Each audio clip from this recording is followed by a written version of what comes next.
Young Reporters Disclaimer. Before we get started, a quick note. The views and opinions you'll hear on the Young Reporters are just those of the producers, our guests, and our friends, and don't represent the policies or official views of the Orin Edson Entrepreneurship Plus Innovation Institute. And remember, the Young Reporters podcast is for entertainment purposes only. Matchmaker Communications 101, in collaboration with Arizona State University's Edson Entrepreneurship and Innovation Institute, presents The Young Reporters. The Young Reporters chase down ordinary people doing amazing things in the greater Phoenix community and beyond. These inner-city young journalists take their classroom on the air, a class about ethics, commitment, loyalty, and teamwork. When you're on The Young Reporters, be prepared to talk about things you never expected. And now, let's go into the classroom. Boy, it's great to be in the classroom again without the kids. I mean, I love having the kids in the classroom, but I got the older kids in the classroom today, and it's an inspiring group. We did a show with this group. I guess we put this on it's coming out soon. This is July 23rd of 2026. This helps Alan when he's loading up his content, so it helps him in the labeling. That's why I say the date, whatever. So we're very open about our processes. So when we screw up, we enjoy emphasizing our screw ups. We screw up and we make a little short on it, and we use it for promotion. And it's I showed the crazy dentist one to Joyce yesterday. You had fun with that, Joyce? Did you enjoy that? Great. Isn't that amazing? It was all just that happened on the show. It was a Kodak moment that was, that I grabbed, that I heard it, and it was like, this is gold. Bring everybody up to date on that. We had a wonderful dentist, Dr. Chris Volchek. He doesn't want to be a dentist anymore. He really isn't a dentist anymore, but he started the most innovative dental clinic in the world for homeless people, and that's what that one specifically is about. But he also works with pediatric kids with dentistry. He works with the veterans group with dentistry as well. And he total world leader, model for the universe for what he does with the homeless community. He himself feels like a homeless person. He identifies so closely with it. But Chris is a riot, and Chris was describing himself. And why he became a dentist was the question. And Alan made a great short out of it that became a promo for us.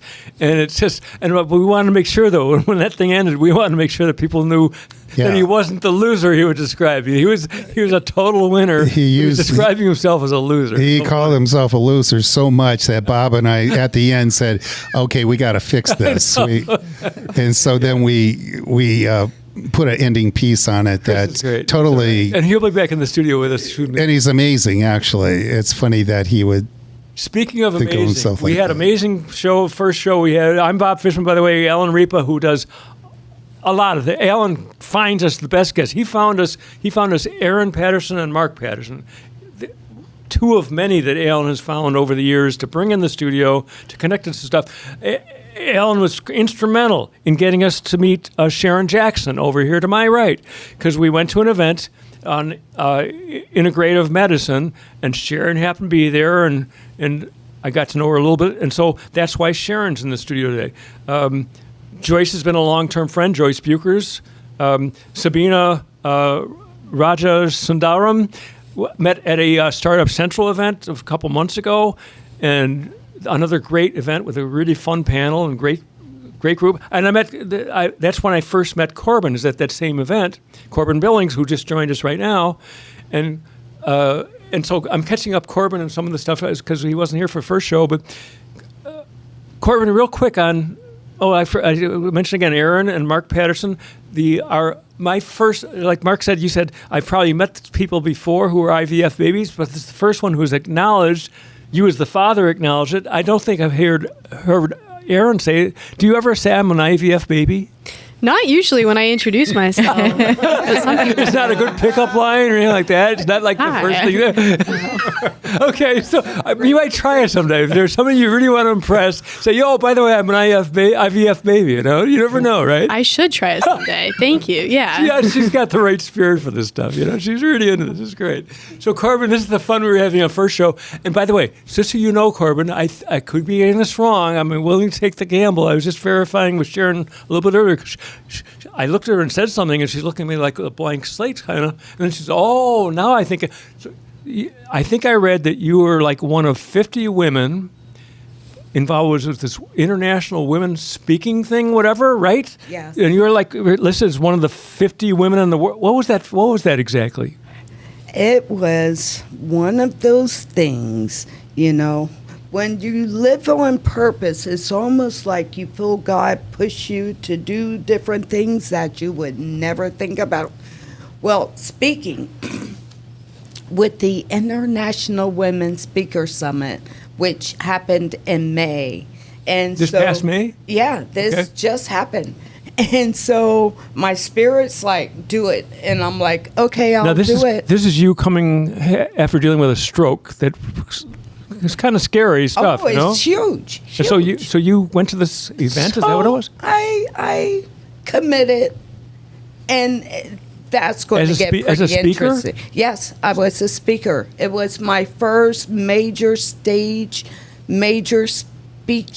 event in my life. What was your speech about? Oh, defiance. There's the word defiance. I couldn't wait to bring that one back around. What kind of defiance? So I'm like, okay, God, after I committed, what am I going to talk about? Right? And so one night, the download came. And defiance is my superpower was the topic. But I have a book coming out. A download of a book, and then I got to shrink it to my speaking. Mm. And so, how did you get invited to do that speech? What was the reason for inviting you to this group? I honestly, I don't remember how I found that to step off into, but I know whatever it was, it's like, that's what you're going to do. And so I just do it. Right. So Corbin is, since Corbin, love that. We haven't really identified Corbin yet. Corbin is among many things a graduate of the University of Southern California Film School, which is a big deal in itself. He won in 2014 up in the Silicon Valley. I can't remember the film festival, but CineQuest. Bite Size won the best documentary at CineQuest. He was for best director too, right? It was a film that I directed. It won best documentary. And was that your first film ever? Or? That was my first one out of film school. And there's I showed Joyce the promo on this, the trailer for it. The trailer itself brings you to tears. It is such a cool movie, and he followed. He spent how many years did you spend doing that? Bite Size was 5 years. Yeah, because it follows the stories of 4 kids across America, and we followed them each for around a year plus post-production. So it was a journey. I like to consider that graduate school. Yes, but more than the 2 years for usual graduate school. But right, 4 to 5 years. So anyway, so Corbin did that, but he does so many different things. So he is a public speaker as well. It's one of the things he wants to keep pursuing more in depth, and. He's an author as well. He has a book, The Color Matrix. He actually had the real book in person for the first time ever. I just also want to add, I'm a non-IVF baby. Thank you for the introduction very much. But you're impressed by an IVF baby. Oh, absolutely. Okay, yeah. good. No. It'd be a good pickup line in a bar. Just another identification. I wrote this book, The Personality Color Matrix. Can you show that? Yeah, absolutely. To the camera and then to everybody here. Perfect. The Personality Color Matrix by Corbin and Dawn Billings. And Dawn happens to be Corbin's mother. It's a really interesting story. Briefly, can you give us the summary of that story? Well, think back to 2020 and think about all of how rich that conversation was. And in that climate, my mother and I got into a disagreement. We just fundamentally saw the world in different ways.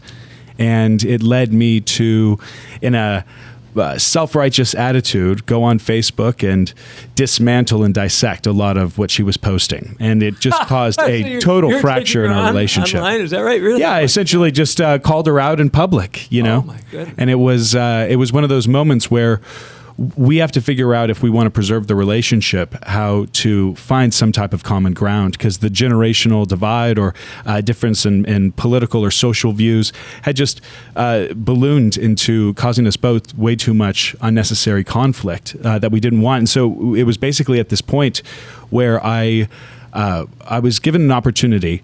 She said, I've spent my entire life working on developing a personality insight tool. It's been licensed all over the country by organizations, education systems, the military. I would just want you to look into this and take this seriously, because this may be the language that we could use in order to reconcile. And so what you're talking about, this book, you don't believe how this is going to cross with Sharon or some of her stuff. Sharon, at the end of the last show, and we maybe have maybe a minute or less right now, briefly talk about some of that brain color that you talked about, the brain scan, okay? It's going to relate to Corbin real well, okay? Okay, so Dr. Carol Hemrichs, neurologist out of Tucson, Arizona, she has a hyperbaric oxygen therapy center.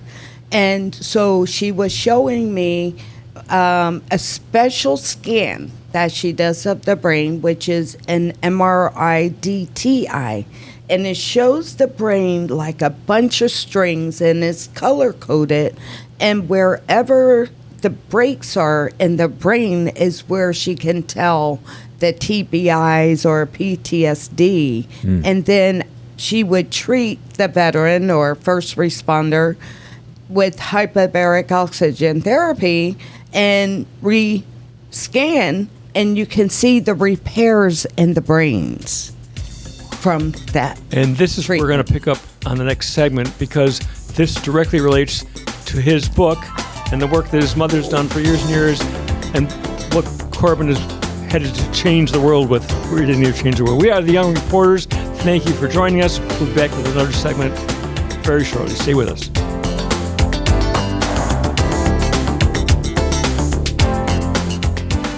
The Arizona Grand Gala of Stars, presented by the Hartley Dance Project and Studio R Ballet. This September 5th, 2026, experience an extraordinary evening of world-class artistry at the historic Orpheum Theatre in downtown Phoenix. It's a historic performance that combines the top dance students in Arizona with the world's biggest stars of dance, all in one magical theatre. This unforgettable performance celebrates the beauty, passion, and power of dance. There are moments that move us, moments where music, movement, and emotion become one. Featuring original compositions by award-winning international recording artist Alan Ripa.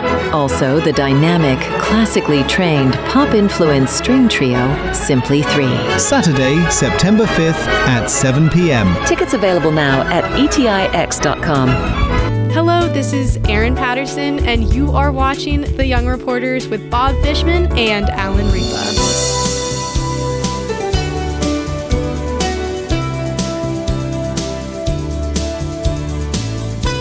You're listening to The Young Reporters. I'm your host, Corbin Billings, here, and I've just loved to continue this conversation that we're having about the brain and colors, and how colors can not only be a way that we interpret reality, but also a way that we can interpret and understand what's happening inside the brain.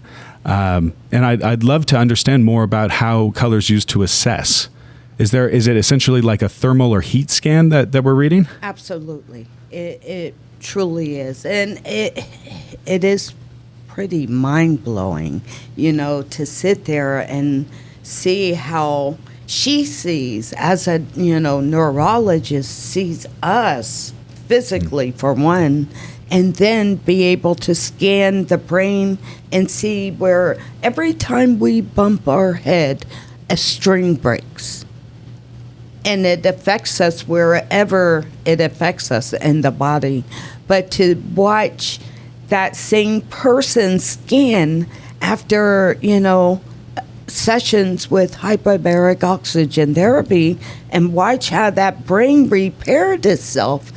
Yeah, that's pretty amazing. Corbin, you weren't here in the first show because we got something I didn't know until actually right before the show, that Sharon had a major incident in her life in 2018, was it? 16, in which she had all of a sudden out of the blue a massive stroke. And so she's a miracle person to be with us today because the doctors basically said there was nothing they could do. And she was incapacitated to some extent for a while. She to her husband, when her husband came to discover her in the bedroom, that her dog went out to grab the husband to show him that something was wrong. Sharon was able, she couldn't speak, but she was able to write STRO, and that's all she could do. That's all she could do to identify she was in trouble. And so this is only 10 years ago. This is like a 10-year anniversary for you. Oh, yeah, I guess it is. So wow. And was Defiance how you found yourself out of that harrowing experience? Absolutely. You know, when you leave life for an instant, right, it really shows how delicate it is. But yes, my defiance. As a kid, I got in so much trouble. My mother used to say, "You are so defiant," right? But when I had my stroke and your life is gone as you knew it, you can't speak or think and paralyzed, I understand how people get depressed and stay in that state. But my defiance is like, this will not define me. Absolutely not. So that kept me going towards where we are today. Let me bring the Defy back to Sabina Rajasundaram. Sabina, you must, just by picking that name, Codify, was there defiance in you too? Very much so. Related to what? What was your defiance about? For me, I think systemic injustices, for me, those matter a lot. That we change that matters a lot to me. And so my defiance is against that, against systemic issues. And we really need to do some work around changing that and taking a stand against Corbin, it. I'm sure defiance is not a new word to you. Is that part of whatever drove you? We could say the defiance of authority, right? When you have a parent who clearly, we should respect our elders, right? There's a lot of wisdom that we can learn there, but then the defiance shows up in the decision, no, I need to be right about this, as opposed to being love. And that was, the journey of reconciliation with my mother was like overcoming the defiance. I now like to say I'm a recovering arguholic. Because I don't need to, not every single battlefield needs to be, or little argument needs to become a battlefield, because then everyone loses territory. It was really just about how do my mother and I meet again. And fortunately, her personality insight tools gave me the language and, heard the language to be able to speak in the center without things escalating into extremes. So you had to learn that language, right? Yeah, well, amazingly, she, we talk about downloads. Downloaded this, and then for 40 years, it's just the more that I've studied it, the deeper that it's become. But it really helps me understand how people see the world. For instance, Sharon approaches things with defiance, which we could associate with some strong red tendencies: take charge, decisive, natural leadership. And then we also have like defiance of systemic injustice, which would link more towards green personality tendencies, which really value fairness. It's just, at what point are we able to get on the same page when we communicate, so that we can actually, not only listen, but have the other person feel like they're being listened to.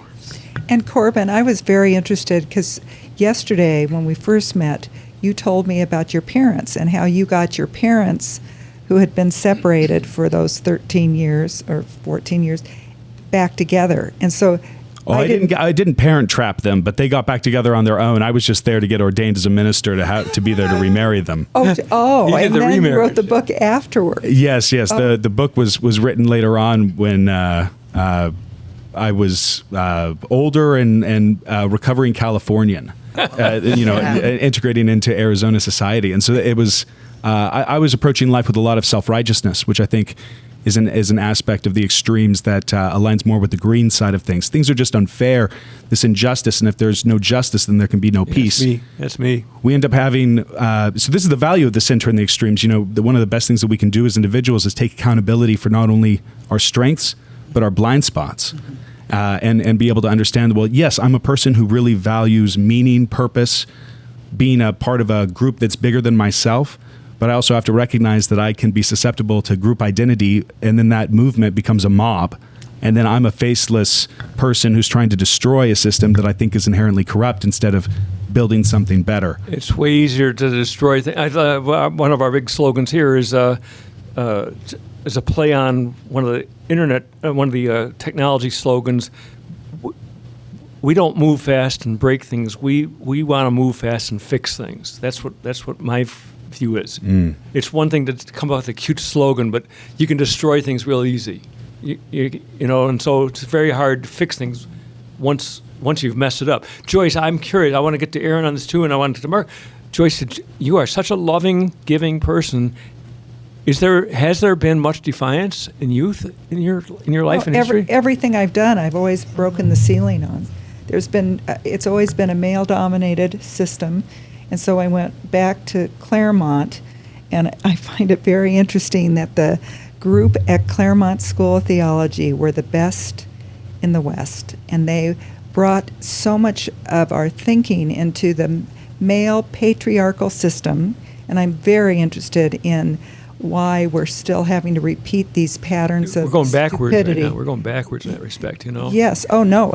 We're going backwards with women's rights, with gay rights, with, various social classes. We sort of stay away from politics and religion. We just dance around the edges of it. But yeah, it's like, I think as a woman, it's got to be a pretty hard period. But IBM had never hired a woman in data processing because, of course, men did it better. My grandmother started with the LA Philharmonic. There were 150 men there. Of course, men played better. So she put the curtain up so you could listen to this tone rather than the gender.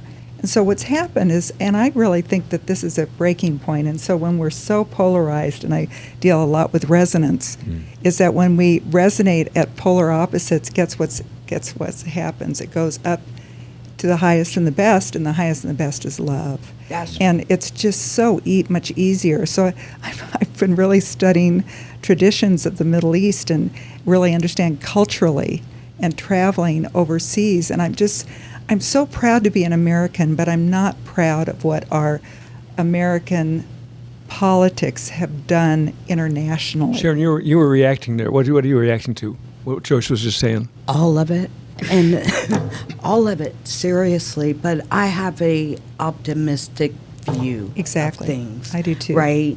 I feel like we are in a time right now that corruption is coming up by the roots and being shaken off.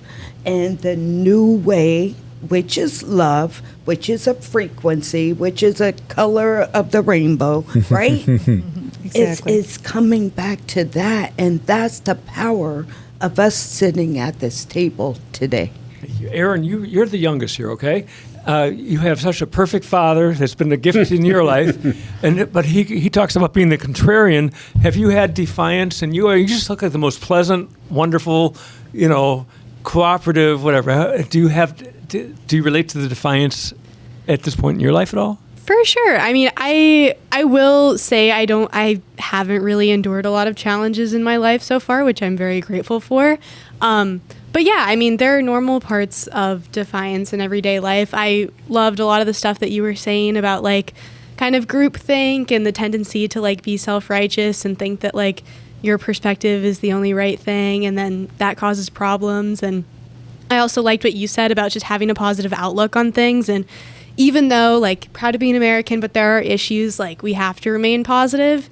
And as a young person, it's nice to see people who still have a positive outlook on the future and want to do good things and want to break down barriers and kind of connect on a more personal level and not be so divided. When you're growing up in this era and you're getting a lot of information like, well, AI is going to screw things up, or you can't afford to buy a house. When you're hearing all this, how do you overcome that as a young person? We have 30 seconds right here. How do you overcome all that talk that seems to be like saying you don't have a chance going forward? Yeah, it's really difficult. And on the drive over here, I was just asking my dad about, like, what do you mean one person with an income can't support their family anymore? You think back to, like, the 1960s when it seemed like you were able to do stuff like that, and not so much anymore. And, like, the middle class, and just So it's hitting you. It's definitely hitting me, and I don't have all the facts and information yet. I haven't had to carry a lot of these responsibilities yet. Hang around with our group, you'll get a lot of exposure. You know? Yeah. But it's definitely something that circulates the conversations with my friends and I as we enter college and take on these There's a responsibilities. fairness aspect to it, right? It's Yeah. like you didn't do anything wrong. We're here to try and solve the problem. We are the Young Reporters, the older version of it. Got a great studio here. Stay with us. We've got a couple more segments to come up.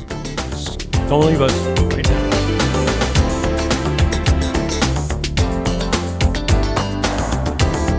Hi, this is Dr. Sky, and you are tuned into the Young Reporters with Bob Fishman and Alan Ripa.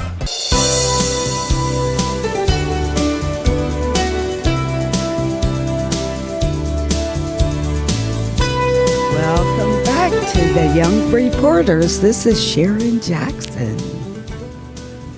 So, Aaron, I want to come back to you.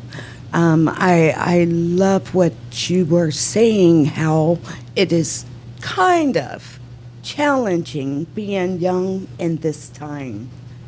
With you in a room of innovators, and I'm sure it's going to get better, but what hope do you see? I notice people like to say things about our younger generation, and I'm your number one defender. Because what I see is the younger generation, they're not buying in to a lot of the crazy that is happening right now. Would you agree with that? Or how? Yeah, I would definitely agree to a certain extent. I think sometimes the craziness can get a little out of hand, like on social media, and then during specific times like election seasons or things like that, where like it does feel crazy. But I do think, like, I've noticed this just in my school and in my communities, that there is a lot of like empathy that people have for one another. I think that people are, bringing more of a concerted effort to listening to one another and getting to hear their story, kind of like what we're doing here. So that brings me a lot of hope. Sharon, let me bring something back to you. We were toward the end of the last show. You were starting to get into the inspiration you've gotten out of Tucson, and that you're now really connected with this organization out of Tucson, this neurologist. Corbin didn't catch some of this first show, so Sharon heads up a group that she is now the founder of the Integrative Medicine Chamber of Commerce. And so some of this has been motivating for you to do that, and you were sort of connecting it to the work in Tucson. You're connecting it in all sorts of different. So I want you to go in full force on what it is you're trying to do, where you're at in the process with that, and I want to relate it to Sabina as well, because I want Sabina to come in on this in terms of the See Alaska program and where you're at with that, because it directly ties in with Sharon's connections with Senator Sullivan. And her involvement with the Alaska part of this work, which is right over here. So go ahead, Sharon. Tell us a little bit about it. Oh, okay. So meeting Dr. Hendricks after having a massive stroke, my life defies science. Both of my carotid arteries are skin to skin. Not a block where they can do bypass or anything like that. So they would not touch me. So physically, they wouldn't even touch me. Yeah. They're like, yeah, no. One or two things will happen. One, you would die, or worse, you would live. And so that's what started the journey towards integrative medicine. But when I met Dr. Carol Hendricks, our journey started back in 2020 we were looking to put together something because so many people never heard of oxygen therapy, And so we wanted to make it where it is accessible to everyone in every community. I had an emergency suicide prevention summit in Alaska, September last year. And it was solution-oriented. Why not HBOT? Dr. Carol Hemricks, again, we worked for 4 or 5 years towards what is now to be. But Dr. Carol Hemricks came up, and within 24 hours, I had her in the emergency room in time for her to have a heart attack. Oh, my goodness. Yeah, it was, Wait, this is up in Alaska? This At was your up in event? Alaska, yes. Like this featured speaker? Yes. Having her own incident? Yes. Oh, my goodness. Yes. So the next day, I went to see her, and she was in a coma for like 3-4 days. I could not fall to pieces because I have this big event where our congressional delegations and stakeholders of Alaska are coming in for their introductory to hyperbaric oxygen therapy. That is unbelievable pressure you're under. Oh, yes, right? Like I couldn't fall apart. I had to keep moving. And that time reminds me of the poster, the poem Footprints in the Sand, because I was carried through that. We did have a successful event. We had 2 other doctors, another neurologist from Louisiana. But the sad part, the summit was the 27th, and my dear friend, my dear mentor, passed away October 1st. So on top of everything, she went through the incident, and then she passed away. And then she passed away. So that changed my life. It changed the vision. I believe she's now one of my angel wings because within a year, I lost my very best friend, whom I met through Dr. Carol Hemricks. She was a medically retired Air Force. And it was us 3 working on this for years.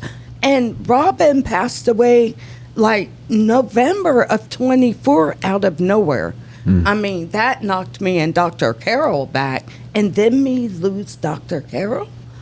So I feel like they're my divine angel wings because the whole vision expanded. We were Dr. Hemricks and I were doing brain health is mental health. That we were going to go around the country and teaching. But one day I came back for her service, and that night I'm sitting out and downloads coming now. And again, when they come like that, my fingers start moving. And that's when the vision of integrative medicine Chamber of Commerce came, because for many years, Dr. Carol Hemricks spoke before VA. She spoke before Congress. So I watched her banging her head against the wall trying to make hyperbaric oxygen therapy acceptable by big government. My entire goal in life has been to clinically prove, I call the spiritual side of healthcare or the energetic side of healthcare. And the only reason I went back at 66 years old and got my doctorate was to be able to talk to other doctors that would then look at credibly, rather than being an ordained minister, which is typically viewed in healthcare, the first to let go. Then I can talk face to face at a spiritual side, but also scientific. And I think we are breaking through, and that's the purpose of writing a book on my own. I'm just looking at this personality color matrix, and it was so interesting meeting with Corbin yesterday. I think everybody's kind of getting it because we're so tired of this material focus. And so when you talk about material and the mental and emotional and the spiritual is what's keeping you going. I mean, you had compound grief, and I do a lot with grief support. So after 9/11, there were over 1,000 of us that interviewed, and I went to the Olympics as a chaplain and understand what these Olympiads have to go through. And so for 4 months, Hospice of the Valley supported me to go up there, and I served as a chaplain. And you understand, after 9/11, they spent $500 million on security alone because we had just ended, we hadn't gotten into Iraq yet, but we were being celebrated around the world. And we started the Arizona Department of Peace as a result, thinking, oh, good, we can move into a way of not being so focused on war and fear-based models. And so here, coming back from that experience and meeting Olympians that spent their whole life and then have injuries and what they have to go through. So you had your injury. And I had my injury with a semi-truck hitting my car was a gift. Mm-hmm. It's pretty weird. It's pretty weird to hear you guys say it. No, let me bring this back to Corbin. I'm going to step out of my boundaries slightly because Corbin has an amazing skill set, one of which is storytelling, and the stories that you're telling and the stories you've got, Joyce. He can drive some of this stuff forward because he has in addition to all these other skill sets, and right now he's sort of into this color matrix thing in a big way, but he is a massive storyteller with the ability to communicate through all different chains of communication, including film, and he can drive a lot of this stuff forward given the opportunity of this stuff. We need to support Corbin at this point in his life to get him freed up so he can do all his visionary work and just run with it. May I address one thing that Joyce said? Yeah. What I notice right now, just as we are sitting around this table, I feel like the divine has given us all our piece or mantle that we are specialized in. But to me, to watch everyone come together, it's like this, we are at a major launching of all of this. And for me to see how everyone comes together, the synchronicity is so powerful that to me it looks like the kingdom being built here on earth. Well, the thing is, Sharon, is that, and Joyce talks about this a lot in terms of the kumbaya type stuff. We're very pragmatic in this stuff, okay? In order to do all this stuff, there's a lot of negative forces out there that makes a lot of money being negative. Yes. And so we are the positive force, and we need to monetize some things to do the visionary work, that's okay? Right. And that's what this room is all about, building, not breaking. Corbin, pick up on something, okay? Happily. Please. We'll be right back. Right, there we go. Take us out. Nobody takes us out but me. Take us out. We are leaving this segment of the Young Reporters. We'll be right back for our final segment, so stay with us. A lot of great stuff. I'm so grateful to this group to be here today. Stay with us. We'll be right back.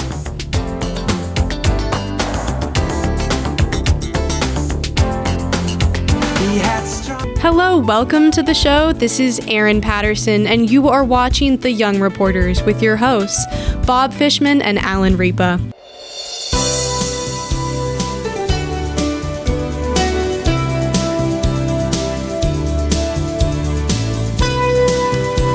Welcome back to The Young Reporters. Don't be deceived by the ages around the table. It is The Young Reporters. I am your host, Mark Patterson, and I have a question for somebody who I hadn't met until today, Corbin Billings. You were talking about what happened about 6 years ago that caused a divide between your mother and yourself. And you talked about how some of the stuff that's in your book, on the Colors book, was the mechanism that brought you back together. But it sounded like there was a framework that your mother had already worked on that was a large part of that book.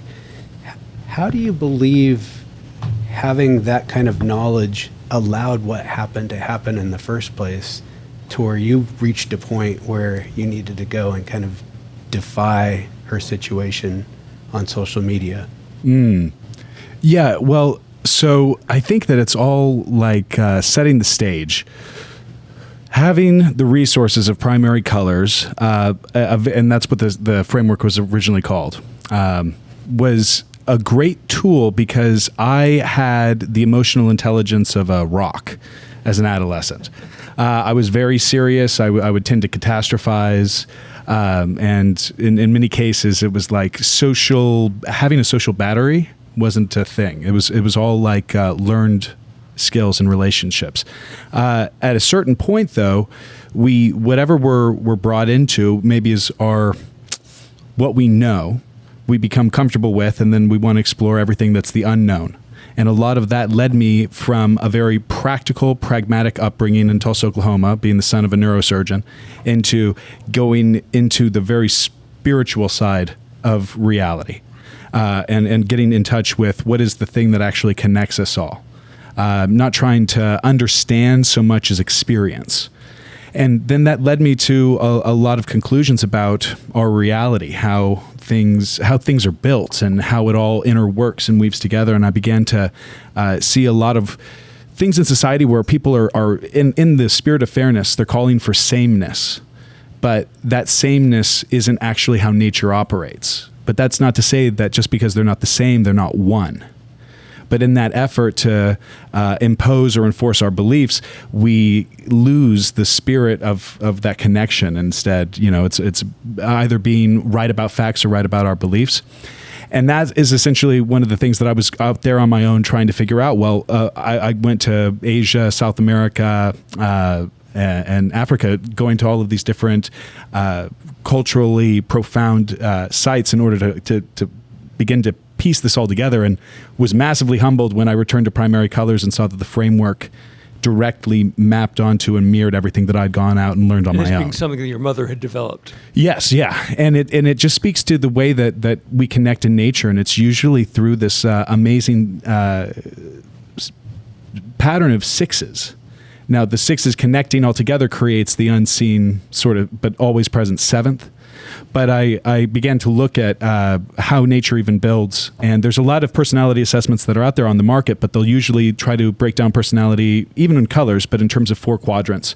And you'll just be one of these colors. But that box is really how the human ego builds. This is the part of the show where Bob comes in to say some of this stuff gets out there where people won't even have a clue what all this stuff means. But the core of Corbin and the whole group in the room is, Joyce included, makes sense of all this stuff. They might think in the ethereal, but they can bring it all back to the pragmatic.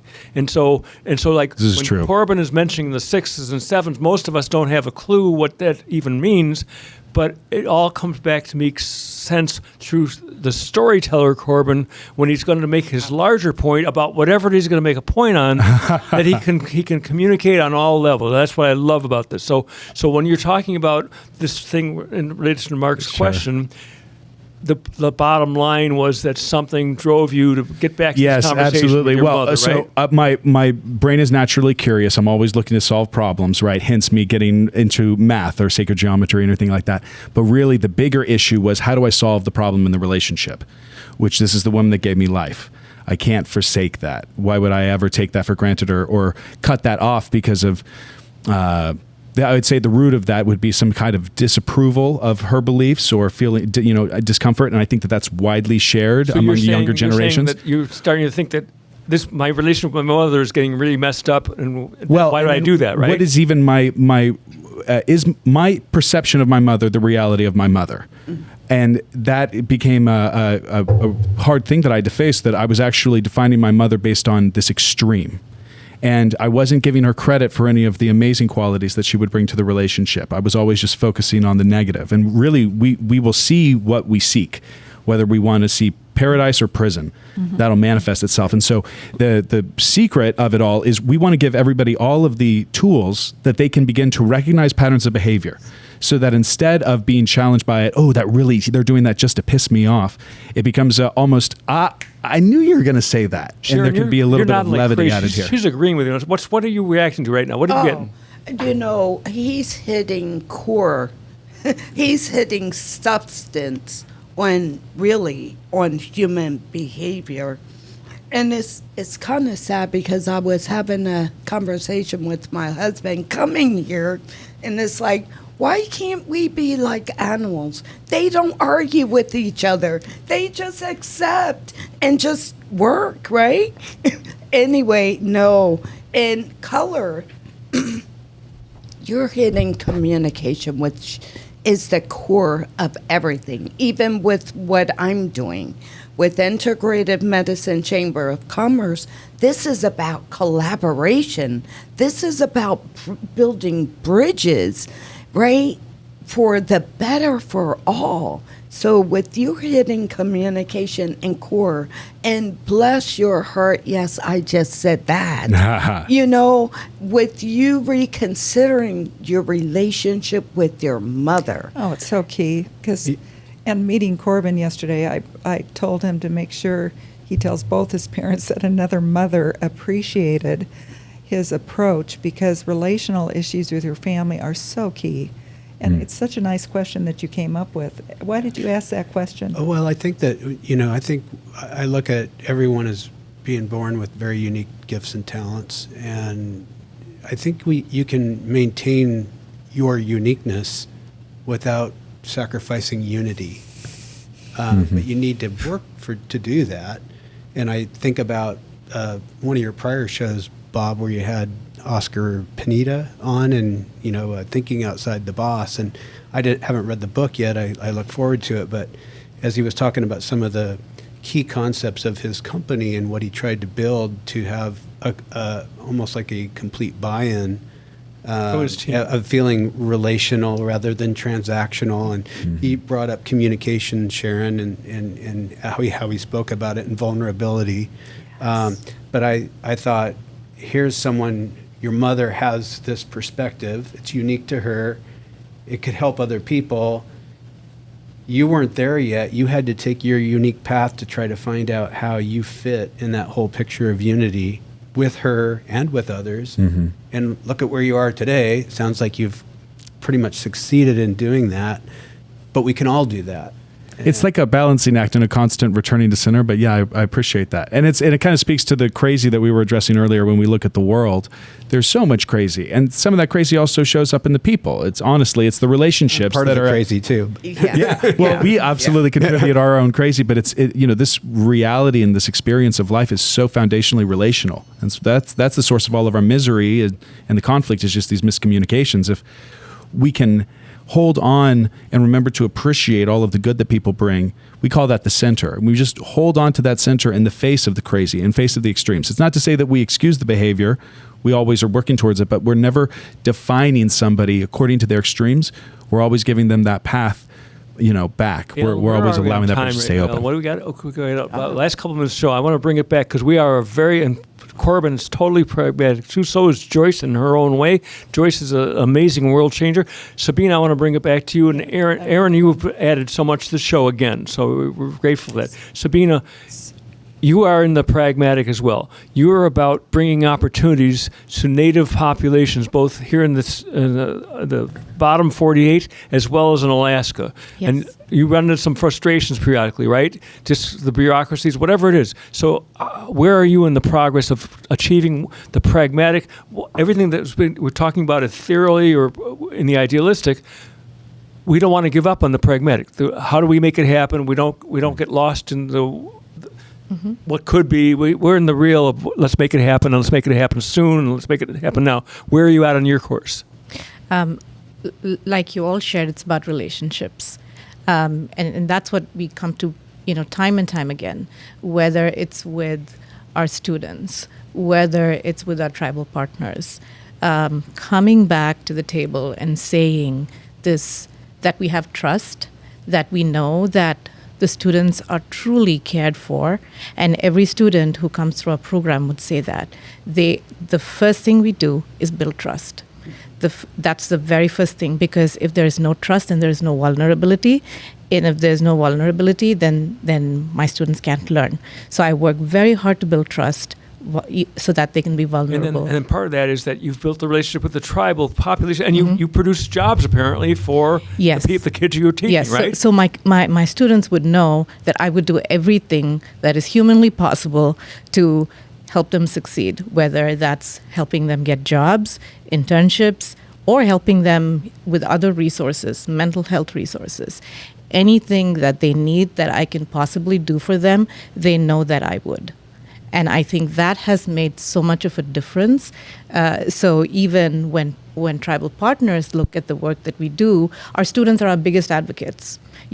Everywhere I go, doors open because students are saying... That's Mike Hale. Mike Hale is my best spokesman. Hale is now 28, 29 years old. I took him in the classroom when he was probably about 11. He's telling Kim Reynolds upstairs here in the Edson thing, he's saying, Kim, Bob's program needs to be in every school in the country because it changes he says he was a meth baby that couldn't communicate, he couldn't focus. So everything you're saying rings with me. Yes, Joyce. And Bob, I mentioned this to you yesterday about ambassadors of compassion. And what I hate to do is duplicate effort. So what you're doing in the tribal communities and in what we're doing with at-risk, populations, that if you can look at, I want everyone to look at on the internet, ambassadors of compassion, because what they have is they have the resources and they have the model and Jerry Colangelo, who's a big name in our community here, got me involved because I'm very interested in the mental health aspects. And going back to my high school, that at the time I went to Central High School was the top school, in the state, and it's still a very strong school, but it really, really needs the gift of being able to teach these at-risk kids tools. So Joyce, you've got the talent pool sitting around you here that's accomplishing major stuff, and so you provide that connection to get these people involved with Ambassadors of Compassion, okay? I would like that's what, and Corbin is, like I say, he's going to lead my way. He's going to lead his way, but I'm saying he's going to take over my stuff because he's so good at what he does. I want to support Corbin in everything he wants to do.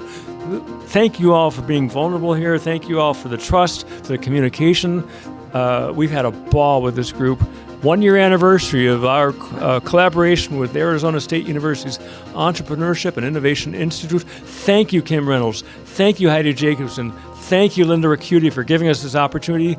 Stay with us. We'll be back again in a week or so with another edition of The Young Reporters. Hi, this is Dr. Sky, and you are tuned into The Young Reporters with Bob Fishman and Alan Ripa.